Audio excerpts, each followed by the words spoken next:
ये तिलचट्टों का प्रोटेस्ट नहीं, स्टार्टिंग से ही मजाक चल रहा था जिसमें बकरा बनाया गया है सोनम सर को। ऐसा क्यों? तो भाई घंटा प्रोटेस्ट हो रहा है। स्टेज पर पीछे सोनम सर हंगर स्ट्राइक पर बैठे हैं, वहीं पर बगल में नाच गाना डीजे चल रहा है। रात में जब सोनम सर सोने में स्ट्रगल कर रहे हैं, वहाँ तिलचट्टे घोड़े बेचकर सो रहे हैं। थोड़ी सी भी चिंता है इनको? प्रोटेस्ट में ये गुंडा आकर जय श्री राम जय संविधान पर फालतू की चर्चा कर रहा है।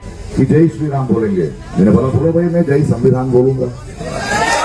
ये दल्ली अरुंधति रॉय, हाँ वही जिसका आतंकवादी के संग घूमना फिरना था, जो कश्मीर को हिंदुस्तान का हिस्सा नहीं मानती थी, वो प्रोटेस्ट में आती है। ये मौलाना चाची अल्लाह का ज्ञान देती है स्टेज पर।